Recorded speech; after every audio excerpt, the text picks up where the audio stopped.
Hello అందరికీ. నేనైతే ఈరోజు పన్నీర్ బిర్యానీతో మీ ముందుకు వచ్చేసానండి.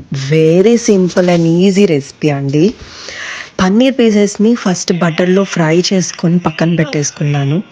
ఆ తర్వాత ఆనియన్స్ ఇంకా జింజర్ గార్లిక్ పేస్ట్ కొంచెం ఫ్రై చేసేసుకున్నాను. ఇంకా ప్యూరీ వేసాను చూసారా, అది ఏం లేదండి, టొమాటోస్, క్యాష్యూస్ ఇంకా కొంచెం ఫ్రైడ్ ఆనియన్స్, యోగర్ట్ వేసి మిక్సీ పట్టేసి అలా కొంచెం మగ్గనిచ్చానండి. ఆ తర్వాత మనం ఫ్రై చేసి పెట్టుకున్న పన్నీర్ పీసెస్ వేసేసి దానిలో మగ్గనిచ్చేసాను. ఇంకా రైస్ చూసారా, మన బిర్యానీ దినుసులు అన్నీ వేసేసి ఆ ఫ్లేవర్ రైస్కి బాగా పట్టనిచ్చి 70% కుక్ అయిన తర్వాత లేయర్లా వేసానండి.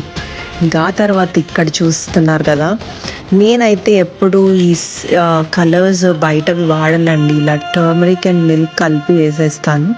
అలా ఫ్రైడ్ ఆనియన్స్ అన్నీ వేసేసి మగ్గనిచ్చిన తర్వాత చూసారా రైస్ ఎంత మంచిగా అయిందో.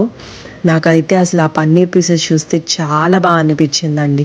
ఒక పక్కన ఏమో క్రిస్పీగా, ఇంకో పక్కన మెత్తగా. వావ్, వెరీ యమ్మీ అండి. మీరు కూడా ట్రై చేసి ఎలా ఉందో చెప్పేయండి.